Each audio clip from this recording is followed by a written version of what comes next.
The answer is really you supposed to have a balance between both of them. You is supposed to have like, if you want to be here in 5 years, you can have that, but you got to also be like, okay, but it could not go that way. So you got to have a balance between having them goals and just, you know what I'm saying, also letting it flow.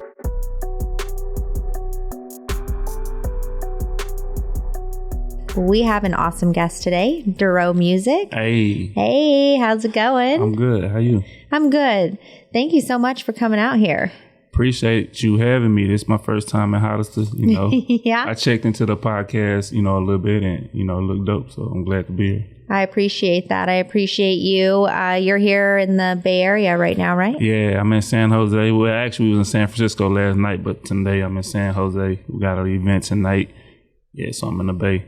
Very cool. Yeah. Now, you're from Texas? You live in Texas. Yeah. Are you from? Born and raised. Born and Dallas, raised. Texas. Dallas, Texas. Yeah. You know, I mean, that's where I'm from. I've stayed different places. I've stayed in LA, spent some amount of time. I stayed in the Bay, stayed in New York, stayed in Atlanta, but grew up, born and raised Dallas, Texas. You know, I always find my way back. Always find your way back home. Yeah, I always find that way back there. How do you like the Bay Area? It's one of my favorite places for a lot of different reasons. From a mainstream level, I blew up in the Bay Area. I blew up on KMEL, the radio station. You know, one of my biggest stories is about the Bay. Even when it comes to the big records, they was found on MySpace by a DJ out here. Shout out to DJ A-Man. I always got to say his name. He found me on MySpace back in the day when MySpace was popping. Yes. But he was from the Bay and like blew me up in the Bay Area. To the point where people thought I was from the Bay. You know what I'm saying? Because they was hearing me on the radio in the clubs first out here. And I had never even been to California. And that opened up a whole new world for me, you know, coming out here and touring. So I got a special story about the Bay. So because of that, I love it. You know, it's like a second home.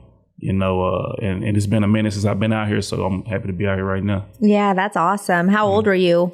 Man, I was 22 when I came to the Bay, 22, 23, around that time, you know, when everything was popping off in the Bay. And it was just, I had never been to California in my life, and I had the biggest record in the Bay Area, and I had never been to Cali. Wow. So when I came to Cali, it was just like an instant connection. You know, I ended up touring California multiple times over the years, and I really just got to spend a lot of time out here. So the Bay started becoming like my favorite place. You know, I'm a big Dallas Cowboy fan, and I even end up doing some stuff with the San Francisco 49ers one year because one of my closest friends from Dallas, Michael Crabtree, he played for the 49ers. Oh, very cool. So yeah, I mean, I got real history out here in the Bay. That's cool. Very cool. So you're behind the song Ice Cream Paint Job, yeah? Yeah, that's one of them. So, is that also Bay Area song? That's the song that blew up in the Bay. And then I started having like Wired to the T, Get Big. I had like multiple records that started blowing up in the Bay. You get what I'm saying? From that. But yeah, it all started with that record. And I'm from Texas, and I had a big following, big movement, a lot of motion going on in Texas. But that song didn't blow up in Texas. It blew up in the Bay. Blew up in San Francisco, Oakland. I wonder why. Why do you think? The tempo. The tempo. So back then, especially, and even now, but then everything in Texas that was, you know, popping and what we vibed to was between like the 65 to 75 BPM. Everything, that's the sweet spot for Texas music, especially back then. Even now, in a sense, anything over that is considered fast, and like it's stuff that slide into that pocket, but not just from a culture standpoint. So Ice Cream Paint Job, which is 90 BPM, that's considered, and especially then, that's considered super fast in Texas. And that wasn't what was popping in the clubs. Bay Area in California, that's where everything is at. That's the BPM for California is like 85 to 100. Everything for hip hop rap. Everything, that's where everything is at. So it naturally fitted with California music versus Texas. Now me, I was a mixtape rapper, and I used to experiment with a lot of different beats, and I always liked the up-tempo music. So I would kind of make stuff for my mixtapes for myself that I personally like, with no plan for it to connect with the people out there. You know, that'll be just like, for instance, Ice Cream Paint Job was on a mixtape that I had, and it was the only song that sounded like that. And in my mind, this just something I'ma like and whoever like it, but I didn't think it was gonna be what it ended up being because I was from Texas. Interesting. So that's why it blew up in the Bay. So to take it back to what I was saying, DJ A-Man was a DJ on KMEL, which is the biggest radio station, one of them in the country and definitely in California and definitely in the Bay. And he would come to my page all the time. He just found me. I was the number 2 artist on MySpace. You had Soulja Boy, number 1, and then you had me. So people always came to our page to get music. And like A-Man was one, he would come and get all my songs before Ice Cream Paint Job, and he would be trying to break them out there. I had a song in Texas called Walk That Walk. It was a big club record. And he liked it, but he couldn't break it in the Bay because it was slower. They liked it, but they didn't love it. You get what I'm saying? But in Texas and the South, it was huge. So he was trying to break that record. He was trying to break that one and some other ones. And like he would just get like a little motion. And then, but he was a fan of me and he was a fan of the songs. So then one day when I randomly put that song on there, he had hit me, he had messaged me and he was like, hey, what's this record? He was like, is this an original song? Like, he was like, man, this for the go out here in the Bay. And I was just like, it's just something I did on the mixtape. And then he was like, he hit me. This was one day when he hit me and said that. And literally, I want to say not even 2 weeks later, probably like a week and a half, he was like, bro, you got the biggest song in the Bay Area right now. And of course, I'm thinking it's cap, you know, because I had never been to Cali. Social media wasn't like it is now to where my right ear just went out. It wasn't like how it was right now where, say, if now somebody was like, you got the biggest song in the Bay Area, you can see that. You can go. Right, you can, exactly. You can see, then it's just whatever, it was just him talking. Then, like, as soon as he told me that, maybe like, I want to say like a day later, they started reaching out to my DJ and my team at the time to start booking me for shows. And they was coming, all of it was coming from California, Oakland, Sanford. Just like in 1 week, I got booked for like 5 or 6 shows in California. Never been. And I didn't, and so I hit him back. And then I was asking him what was going on. Cause when sometimes somebody can say you got the biggest song somewhere. And if you're a club DJ or something like that, it mean it's popping in the club yet. People, but that don't mean that it's amongst the whole city or that area. Right. But I learned that I really did have the biggest song. He played on the radio one night and it went crazy. He was like, the phone lines were blowing up. Everybody was asking so much that the program director, shout out to Big Von, he hit A-Man, was like, what's this song that everybody requesting? And then A-Man played it again the next day and it even went more crazy. And then the program director just made a decision. He was like, we ain't never had no impact like this. We finna put it into rotation. They instantly put it in rotation. And like in a week, 2 weeks from the radio, and this when radio is at its peak, like, you know, so it blew up, you know what I'm saying? And that's how it came. And I started finding out and I was like, damn, I do got the biggest song. We drove from Texas to California, got a van and just drove. And I was going for a couple shows and I ended up staying in California for like a month touring. Just I was getting booked as we was on the road. Like we was out there, we go do one show, a promoter will call this promoter, hit us up or come to the show. I get booked the next. So we was only planning to be out there for like a few days and end up being out there for a month, just doing shows. Wow. And this is before the song was mainstream. It was just in California at this point. And that's the story with the Bay and all that and that connection. That's crazy because it's like, one, you haven't been to California, you're from Texas, and like it's interesting to hear how you explain how music over there, that song wouldn't have blown up in Texas because it was slower, but it was perfect for Bay Area music and like the beat that people from the Bay wanted. 1000%. I mean, how was it was there for a second. It's cool. Yeah, I'm good.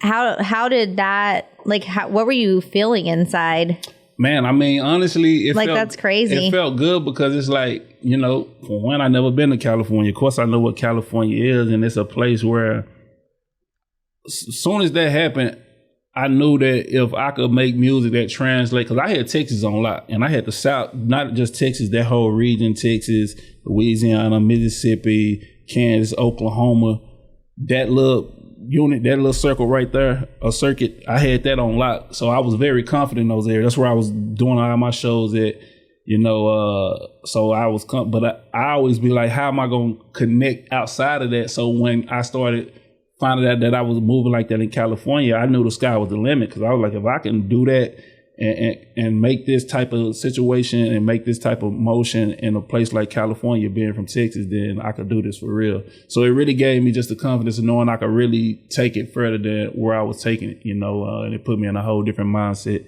exposed me a lot, yeah.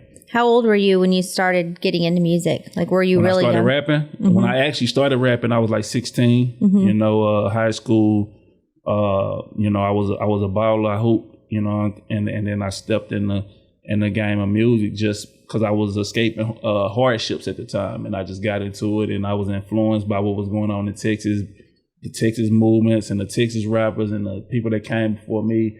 They was already, they had motion doing a lot of stuff, and I was heavily influenced by it, because I'm the type of person where, like, I'm prideful about my own and where I'm from and all that. So when I started singing in the backyard and people that's repping where I'm from, having success and all that and having fun with it, it made me want to jump off the porch to actually rap, and I jumped right into it in 2 feet and never stopped from that point. That's awesome. So you said you started getting into music in high school through some hardships. Was music kind of like your escape from the hardships, or a way to put your thoughts onto paper? Like both. Both. Yeah, both. It was an escape, but it was also a way to put my thoughts out, and then it was also just something for me to. I had always started feeling like I wanted to do other stuff than just hoop, because when you play sports, and especially in Texas, you engulfed into that lifestyle. Like, it's real. Anybody who come up in sports, especially then and even now, like, you in that world all your life. You get what I'm saying? When I started getting in high school, I started wanting to, like, experience more than just sports and the world that the sports put me in, which was a lot because you travel a lot in sports, but it's a grimy, lifestyle, and I started wanting to explore more stuff. So when I got into music, it gave me the option too. So it was a combination of all that. Right. Was your family supportive? Yeah and no. I mean, they didn't understand, because it's rap, and rap, I always have had a stigma, and especially then, it was a stigma of a rapper and just what it represents. Here I am, I'm a athlete, and I'm a top tier athlete. You get what I'm saying? The main thing they were scared of is that it was going to defer me from what I was doing in sports and everything, which it did, but in a good way. And they just didn't know enough about the rap world. But, like, my pops were supportive. They were supportive in their own way. They just didn't jump out the gate supporting when I was just dropping music and doing a whole lot of stuff. My brothers did, though. I got big brothers. They supported me, and that's all I really needed. That's awesome. I mean, I think it's hard, too, because it's like, I mean, my son, he's 9. And since, he's getting out of the phase a little bit. He's into football right now. But when he was about 6 years old, he would just be, in his room doing little rap beats. He's like, Mom, I'm going to be a rapper. I was like, is that right? You're going to be a rapper. Like, he was determined. He was going to be a rapper. Because see, now they able to experience a lot of different things at young ages. Like, they might, do that for a little bit, do this, and that, and then they're going to come back to wherever they, wherever they fall in love with or, become passionate about. So they got those options. It was a little harder then, because of, once again, social media just changed the world. Right. So. Well, and then it's hard too. And I feel for, like, parents, because, it seems like rapping and having that as a goal, like, can that turn into an actual career? And sometimes parents are looking at, like, maybe sports or different things. That was my scenario. That was my scenario. It wasn't like it was now, to where you could see that. And then, like I say, they felt back then, if you was going to be a rapper, you had to be it had to be a whole different type of scenario. They just didn't see that. But now it's so many different ways and lanes and ways you can make money from it or do all type of things that I guess now if you're a parent and you see your kid rapping, you're going to be more supportive because you see it in a different light. Right. Yeah. Right. Versus or a hobby. Or a hobby. Like, is this a hobby or is this a exactly hobby? Hobby or a career, like in the making. But the thing about rap and music, the more it becomes a hobby, the more it's going to become a career, because the more it become a hobby, that's when and that's what happened to me. Like, it started out for a hobby that I love so much that I became good at it in a certain kind of way. And everybody who I know that really do this and done it or do it, it was the same thing. So the more it becomes a hobby versus other stuff where even sports, like sometimes, the more it's a hobby, you'll get into it too. But sports is more of a lot of people play sports and don't love sports. And I was that way for a certain point. Most of the time I love it, but it was times where I was really, really good, but I wasn't loving playing it because it was just the demand on how you had to put yourself into that world and take your body through a lot of different things. And sometimes it wasn't as fun. Well, and you're passionate too. Like for you, rapping and music was your passion. It was a passion, and sports was too. But the thing about the difference between rap and sports for me was rap has always been fun. Like even when it ain't fun, it's still fun. Whereas in sports, that is not the case at all. Like you can be on top of the world, but it ain't fun. Like it could be points of time where it ain't. You get what I'm saying? Because of a whole lot of different things. So that's the difference. But music was always fun. Yeah. What hardships come with doing music? Like what challenges do you face? You go through every emotion with it. You put in situations where see, the thing about music, especially rap, you have to go through phases. So let's say starting off, it was a hobby, but I was having fun with it and I was young. So that's the combination and that's the connection. And that's where I started. And that was the info that I could put into the music.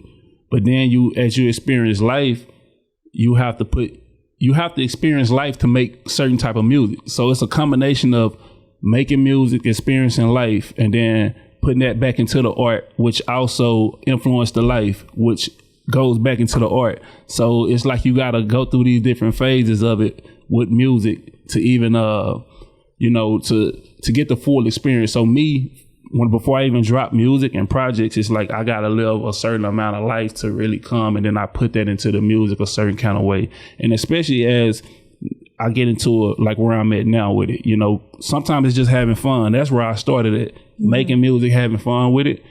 And now I'm in a space to where I'm making music to not just have fun with it, but also influence a certain kind of way, and also put it in perspective for different people to show them how to really use this as a form of, some people you can call it a magic, or you can just call it influence. So, it's different bags of it, man. There's so many different levels to this music world that, you never really stop growing with it, Do you feel with like how you were saying social media is, obviously much bigger than it is now than it was back then. Do you feel that it makes it harder to be authentic through your music because, there's so many other rappers and musicians out there, and do you find yourself trying to gear your music more towards an audience versus what it is that you're feeling, where before when you were younger, it was kind of thoughts and feelings onto paper? Or are you still just putting your thoughts and feels onto paper and it's still making the music authentically you, and that's what's making it successful? Or do you have to kind of do a combination of both? Well, all right. So to answer that question, for the average person and artist, is definitely the social media and everything definitely make it harder for them to be as authentic that they may want to be or would be. For me, it's no. It's like, because I've always been the person where I've always kind of went against the grain to stay myself in a certain kind of way. I do know how to play ball. That's what we call it when the temperature is a certain kind of way in the music industry, or it's a sound out, or it's something going on, or it's a trend. And like sometimes you play within that trend, but be yourself within that. You get what I'm saying? We call that playing ball. But then there's sometimes where I completely rebel against that and just do. I dropped the project earlier this summer, and it's completely against what would be considered the trend of right now, but it's 100% authentic to who I am. So it still works. Get what I'm saying? And it's like, I do a combination of both, or the combination of a lot of different things. But if you just talk about it in general, social media make it harder for artists and people that's coming out and making music and being out there, because most people gonna always sway to whatever is popping and what the sound is. And the more the trick about that is the more you got artists right now that come out and they can sound really good of what's hot, but you're gonna lose in the end because you really only win from your originality. You'll never not see that be the case, even if it seemed that way. Like, even if you temporarily, if I came out an artist and I was able to make a song that sounds like right now, but it's not my authentic sound, but then I was able to get with a team of people who knew how to use the internet really well, and they could make this trending, they can make it popping, and it'll actually happen, right? Temporarily, the downside would be you're a win in that world, and then you can never extract from it again. So if it was a new trend coming on and I was gonna do it, and I really wanted to just say that's just what it is. I gotta find my way. I gotta find a way to be myself within that, and that's the balance right there. And you shouldn't always do that either. It should be times where you just lock into your own world, and sometimes that you create the trend that way. You get what I'm saying, or something. You know, so I just feel like, and that's with everything in life, no matter what you do, it ain't just music. You know, I feel like that's the way you got to go when it comes to everything. You know, sometimes, and the more actually you are yourself, the more you can indulge in the trend, because people gonna know. Like, when you so authentic, like, that's just what it's gonna be, and then you can indulge in trends every now and then. I'm not saying that people who go for the trends, like, it ain't. It's a reason why they that way. You get what I'm saying? So I don't never want to tell people not to play ball and not to, you know, embrace change, or if you ever want to switch up something you're doing or add something to your character or whatever you're doing, you can do that. But you should definitely want to be yourself first and find out who you are first. And sometimes it takes, you know, you exploring it, you know, just doing different things that may not be in the norm at the time. Right. And I agree with that, because change is hard, you know, and it's scary, but sometimes it's necessary too. That, okay, it's like been doing the same thing. Like, I got to shift a little bit and change a little bit. And sometimes that can be a scary move while still being yourself. With all the pressure nowadays, do you feel like you get a lot more feedback? Like, I feel like when music used to just come out on the radio or MySpace, and when you just pick the simple song, you just change on your whole profile and you have this whole look. Oh my goodness. I still miss MySpace over Instagram and Facebook. You know, I wish we still had the simplicity of that. It's definitely gold in simplicity. I think that, like, when it comes to music, especially now, simplicity always gonna win. And what people don't know about that, and especially when it comes to music, like, that's actually harder than making something complex. I can make the most complex song easier than making a simple song, and people don't understand that. It seems like when you hear a song that's so simple that you love, it's actually harder to make those than it is anything else. So, you know, that's the thing about simplicity. Like, it's not as easy as it sounds sometimes in creating it. But the more you into your passion and the more you naturally just flowing within what you're doing, that's when it happens. You know, it's something that you can't force or just necessarily try to do. Right. Yeah. Well, and I feel like when it used to, songs were just on the radio, it was just on the radio. And if you didn't like a song or you were critiquing something, it would just be amongst maybe your close friends or one other person, where now if somebody has an input, it's all over the place.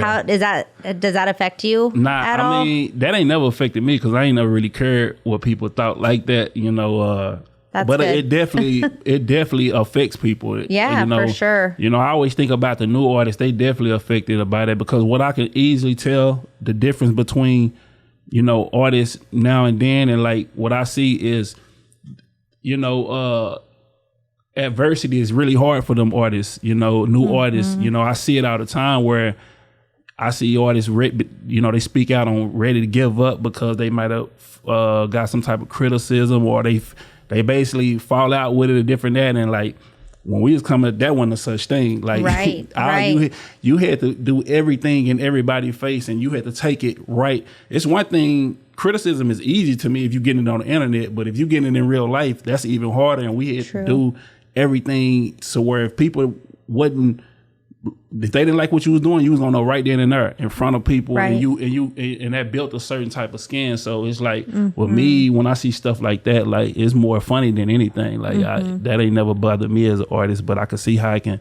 bother other people. Yeah, you know? And that's interesting that you say that, because it's true. So like the criticism, you know, I feel like people are just so quick to be behind a keyboard now. You know, they're just people gonna tough guys. They tough behind the keyboard. Where if you were getting some sort of criticism, in front, it probably was something that you want to take in a little bit more, not so much negative. It was like, hey, you could have done this different or whatnot. More like advice. The way that people are coming at people now on the internet, people was never doing that because nobody ain't that bold. You know, now you did. People will voice if they didn't like your music or like what you was doing, but not in a way to where how they do it on the internet to people saying the boldest stuff in the boldest way. They'll never do that in real life. Sometimes you actually see these people who say that in real life and they don't have the same type of energy. So it's a whole different world when it comes to it. But it's funny. I think that part is one of the funnier parts of everything. Like, what advice would you give to somebody that's really passionate and really has a goal to become a newer rapper, but they're having all of that pressure now and they have all that influence and they have so much more criticism than people, you know, when you started? What advice do you have for them to continue their goals and dreams with it? I would say they should make the music and use the music to maneuver first and create whether it's a small team or big team around them that's going to block all that out. Like if you're an artist and you really sensitive to criticism and stuff like that, then you should be one of the ones that stay off the internet in a certain kind of way. Obviously, it's no way to stay off the internet, but it is a way to stay off the internet in a certain kind of way. So I would tell those artists to really build something around them if they need to, whether it's team, family, that helps block all that out if they can't do that themselves. You know, that's one thing. The other thing I would say is to get over that. You know what I'm saying? Go through that and get past that. That ain't something you want to grow and live with and not, get strong at. That should be something where if you had a problem with that years down the line, that shouldn't be a weakness no more. I wouldn't say live with that. Just go through it. Criticism is internet criticism. You can use it for good. It could be good or bad, but it shouldn't be nothing that stop you from your talent, especially if you good and you passionate and you really making good music. I know it's artists out there that will never see the light of day because they done gave up because of something like that. And you just can't let that happen. Right. You know what I'm saying? Yeah, pursue your goals and dreams. I would say don't let that happen. That's my number one answer. Don't let it happen. Just ignore it. Don't care what anyone says. Don't give a shit what they say. And do what you got to do to build that core. Like if you don't got that naturally, then do what you got to do to build it. Exactly. So you had mentioned that you are a Cowboys fan. Yeah. And I saw that you have some partnerships going. Yeah. In Dallas. Big Cowboy fan. I would say bigger than a fan, but naturally a Cowboy fan first, you know. And now an ambassador with the Cowboys and just an active member with them. So that's awesome. It's different levels of it for sure. Yeah. How did that happen? Man, that's another story. But I guess we're here to talk about it. So the Cowboys, I grew up a Cowboy fan naturally. Just, you know, as a kid, I got pictures of me as a little boy with Cowboy starter jackets on. Like, just that. Some of my core memories is growing up watching football games with my brothers and my pops, man, who I recently just lost. But the Cowboy games is a big staple in my childhood because that's kind of like something that brought our family together, you know, growing up. So it starts there. And this is before music. This is before me rapping and all that, you know. Then obviously I started rapping and got into it. I would say probably like maybe about 10 years ago, I was approached. My Cowboy story is I was approached by a fan inside the organization that was tired of the Cowboys anthems being country music. Okay. Because that's all they were. Like it was always a country song and it was a Cowboy anthem. And then the organization started getting like younger people in there, and they wasn't with that at that time, and they were just like, man, why don't we have Dorrough do an anthem? Like, we tired of the country. And they was strong about it. And then they reached out to me.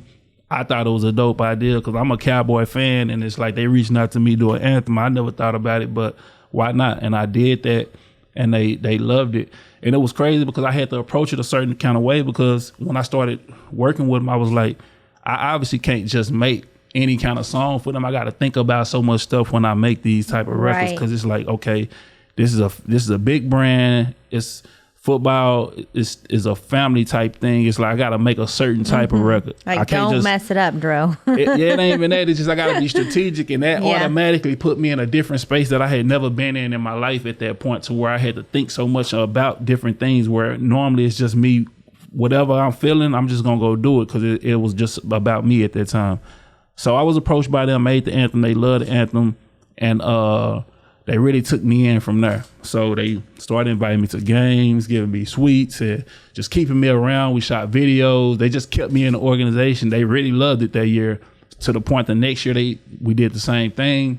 The next year we had like kind of did the same thing. And then I think I want to say like 2016 was when me and like one of my business partners at the time, we just kind of came to the conclusion, like, you know what, we can actually do something bigger than just making anthems every year. Like, that's cool, and that's the gateway into this. But, you know, we started thinking about outside the box, and we came with a situation that allowed me to make merch with them, do the anthem, of course, and also like be a brand ambassador and performances and pre-game performances, just a package deal to do bigger stuff with them. And that's what we came in, and that's when we did like a real paperwork deal. That's cool. So it started in 2016, and every year it's just been different elements of it, you know, just building with them, because I'm creating that blueprint and template, so it ain't nothing you can really follow. It's like, it ain't nothing where you can be like, okay, this what this person, this how it go. It ain't that, because it's kind of like I'm creating it. So we find different things to do. For me, it's about staying attached to the brand and vice versa, and just having fun with it. But it's also learning and exploring different business areas of it too. So that's where we at with it now, and it branched me into doing stuff with the Mavericks now, because, you know, once, you know, you lock in with the Cowboys, that's like the biggest sports brand in the world. So it's like that opened a lot of doors for me that's actually happening in present day right now. I ended up doing something with the Rangers. Shout out to the Rangers, who just won their World Series a couple of days ago for the first time ever. But, you know, a couple of years ago, you know, they had me come out and do first pitch for them, and I did a song for one of the players at the time, Delano DeShield, shout out to him, and it was a walkout song for him in the Rangers. So all that stemmed from the Cowboy stuff. People just started seeing it, so they reaching out. So it's just an expanding thing that's happening in the present time, and it stemmed from when we just somebody in the Cowboy organization like, hey, we want Dorrough to do the anthem. And that's how it started. That's so cool. Now it's a world of its own that I'm still building and creating. I bet your inner child is just screaming for joy with all that. Man, I can't even tell you. Like, if I was to if I take my high school self to peep into now, like, that would be probably the thing that would stick out the most. I don't think I would be that surprised that I've had success with rap, because I've always believed in myself. But like connecting with the Cowboys is just a different type of thing because of how my childhood went. Right. You know, so yeah, that was always takes you back to a little kid. I mean, what do your brothers trip out on it? They trip out heavy. Yeah. Like, especially when I first started doing it, was just because it was something that never heard of. I did the first ever NFL to hip hop deal ever. So it wasn't nothing to compare it to. You get what I'm saying? So that's, especially when they go from country music to having a rap. Having a rap. You know, that's like a really. So I like that I broke down that barrier. Right, you know, exactly. You know, ever since then, now sports teams are in that world now. You know what I'm saying? So it's dope to be doing that. It's fun. And it's also fun just to be breaking new grounds in something that never happened before. Yeah, that's amazing. Good for you. I mean, I'm proud of you. I appreciate it. You know, sometimes it's just the beginning. Next time I come on your podcast, I'll be telling you even more that happened from this world. But yeah, it's just the beginning of it still. Just getting started. Yeah. You keep going. Yeah. And what's Dorrough Day that you do there in Texas? Dorrough Day, man. So, all right, the story of Dorrough Day. So I want to say it was 2017 or 2018. I think it was 2018. I got the key to the city in 2018. What is that? From the mayor. What it really is when you get the key to the city, you have access to doing all type of stuff in the city with the support of the city. Okay. So let's just say if I want to do any type of event, a certain type of event, I can automatically get the city support.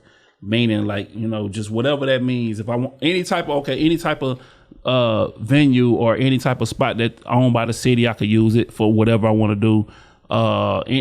If I want to do an event and have them sponsor it or whatever, they're gonna do that. You can you just get love from the core of the city as far as the golden ticket, basically of the city. But you have to do certain things to utilize that. Now, what happened is in 2018 when I got that, it was a mayor that was in office. Shout out to Dwayne Caraway and Mike Rawlins. They was like co-mayors. They was the mayors at the time, and a scenario happened we didn't do the Dorrough Day that year because a scenario happened with them that we didn't, we had to do it for 2019. 2019 came around.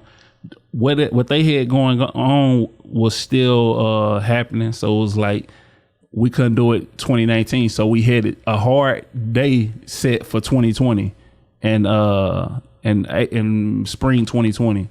Well, the pandemic happened. Mm-hmm. Nobody saw that, So when that happened, we just decided that we in 2022 because the pandemic happened and they weren't going to do it again in 2021, and then we was going to do it in 2022, which was last year. Mm-hmm. And then I made a decision. I was just like, you know what? I want to do a whole different thing now, because what we was doing at that time, it was supposed to be something major, but not as major as what I'm going to take it when I do it now. Because when I do it now, I want it to be a part of everything that I'm attached to. I want it to be a part of the whole city. So now with the Cowboys and the Mavericks, and I want to do it at a grand level now. And that's what we're in the works of right now. So that's what that is, and that's how that came about. That's awesome. Yeah. So what is it? Can you share what is it you're planning? We need to stay tuned for that. Listen, when I actually do it, it'll be something that I could do at the AT&T Stadium. You get what I'm saying? Mm-hmm. Where the Cowboys play. So, whether that's a combination of concert mixed with, because I want to have the kids involved too. So what I visualize is, and this is what we were going to do this the first time. It was going to be a concert. It was going to be a kids fun day where we got everything set up like at the place where he's going to have it. In this case, it'll be on the field. You get what I'm saying? Mm-hmm. Where the kids can come do that game, and a lot of that involved a concert. Just basically a fun day, like a Dorrough fun day that everybody can come to in the city, and it'd be this big thing. And more memories for these kids like you had. Exactly. But the difference of what it would be now versus where it would have been then is that now I could get access to like the American Airlines centers and the AT&T stadiums where I couldn't do that then. Even though I was dealing with the Cowboys then, we wasn't locked in like we are now. You get what I'm saying? I've been building in that world. So when I first was just doing anthems, I couldn't come be like, hey, I want to use the stadium for this. Even though they started letting me shoot videos there, but I even had to get into that space. So now, putting together the right event, they going to support that. You get what I'm saying? Right. So now I could do something crazy. Which is crazy how it's like patience, which is definitely not something that I'm good at. Yeah, it's a virtue, like they say. Mm-hmm. Yeah. But at the beginning, you're probably just like, one thing after another. Was it discouraging a little bit? Nah, because I had so much other stuff going on. That's the thing. Mm-hmm. Like, I've always been music first. So I was still touring, doing shows, dropping music. You get what I'm saying? And everything that was coming in that world. This is still a secondary world, to me. Like, right. But it's big. So, when I'm doing stuff with those brands, that's still secondary to what I'm doing primarily. So it was never like that because it was never my primary thing. It was something on the side. I had a team built strictly for the Dorrough Day. They was putting it together while I'm focusing on what I was doing. So it was never like something where I was just so discouraged or upset. I was a little upset, but it wasn't dragging me like that. Right. Yeah. Well, and now you can look at it and be like, yeah, the time is right now. I'm rather right now than then. Yeah, facts. Because you can do so much more. Nah, for sure. With it. So you just seem like a go-getter. Nah, that's what I am you're first, just doing man. all I just kinds put it all of things. together. Like, I've always been that way. I always had my primary thing, but the way I was raised was to be a go-getter and to make everything connect and bring different things. Because I'm from Dallas. That was another thing. Being from Texas and being from Dallas, it was never an industry around me. You get what I'm saying? So I really been a big part of building the industry along with other people. Right. So the only way you can do that is by being a go-getter, moving and grabbing pieces and putting it together. And that helped me learn a lot along the way. You feel me? So that always been the core of who I am. So even while I'm doing this, I have the instinct to do other things to make it all connect. And you were taught that young? I probably got that from my pops, just seeing how he moved in general. Like, it wasn't nothing he taught me as sat down and had to talk, but I had the image of how he moved. He was a go-getter. Like, he just went. He had primary jobs, but he did his own. He built his own company. He built a lot of stuff on his own, and I seen him do it. You get what I'm saying? And he was just a go-getter. He put a lot of different parts together, how he had to make it happen, and he was good at doing that. So I think I naturally picked that up in that sense. And then everybody around me was that way too. We grew up that way. Like, just the culture where I'm from, that's just how you had to, if you was going to be anything, you had to be that way. Right. You know, especially then, more so than now. So that's just been in me since. You gotta work hard for what you want. Yeah. You know? Yeah. What other business goals and ventures do you have for your future? Man. Like, do you set do things just come to you, or do you try to do like 5-year, 10-year plans? Oh yeah, no, I never do that. No. Nah. You said, do you have an idea? You think about it, and then just, I set out, I just play one, I call it the long game, and I just play that, and I put everything in it. So with that, I just play, like, when I started rapping, my goal was to go as far as I can with it while putting together things along with it, like I'm doing now. But it wasn't never like, I want this in this year, 2 years, because sometimes it can come quicker. It could come. Right. I don't think that's good to play a good game to play with anything. Like putting, you know, I mean, obviously you can have goals, but sometimes you can achieve it faster. Sometimes, most of the time, it's gonna take way longer than what you got in your mind. Like, that's always the case. And, like Dorrough Day is gonna. Yeah, exactly. takes a while. Like, if I would have thought, if I was really pressed about that, and just say in my mind, Dorrough Day had to happen in 2019, and right? Then I would feel away. But because now looking back, I'm like, I'm glad I actually didn't do it then, and it's gonna be way better now. I'm cool on that. But if I was like, this had to happen, and I want this to happen on this year in this way, I would probably be, you know what I'm saying, feeling a certain kind of way. But I don't believe in putting timelines on it. I just believe in accomplishing it, you know, as long as I make it happen. That's good. Know. I think I can get better at that. Yeah. Nah, that ain't easy. No, it's not easy at all. So I'm going to take that advice. Because we kind of talk the other way. The way we talk in this society is to have that goals and 5 year this, which is okay. Honestly, the answer is really, you supposed to have a balance between both of them. You is supposed to have, like, if you want to be here in 5 years, you can have that, but you got to also be like, okay, but it could not go that way. So you got to have a balance between having them goals and just, you know what I'm saying, also letting it flow. Right. So, yeah. Which is, I mean, and I am every day trying to think along your mindset with it, when it happens, because that's hard for me. You know, it's like I will start a project, and then if it's not happening quick enough, I can get a little discouraged or a little frustrated versus, hey, just write it out, you know, but you got that calm tone to you too, where I'm just like, hurry up, you know, get this done. But I like that mentality of, hey, you know, and you have other projects going, you know, at the same time. So if something's taking a little bit longer, you've got other things to keep you occupied. And like you said, music comes first. Do you have any new and exciting songs, albums, anything coming out? Actually, I got 3 projects unreleased right now, but I'm creating new music. I'm going in this month of November to create. I kind of do this every year in November, December, like where I go and create from the space where I was last at, which is the project I dropped in July. And then I go from there, and then I kind of take a different turn with it. And that's where I'm at with the creation process. But as far as where I'm sitting on music that I'm getting ready to release, I got a lot of that sitting within my team, and we just finna get ready and disperse that. So that's always something that's gonna be forefront. You know, I don't got any set dates with anything, but it's always coming. The answer to the music is it's always coming. Even when it's out, it's always coming. Yes, everybody stay tuned. If they want to follow you on Instagram or social media, how do they find you to see what's coming? On Instagram, that's the main social media platform I'm on. That and Twitter, that I actually use.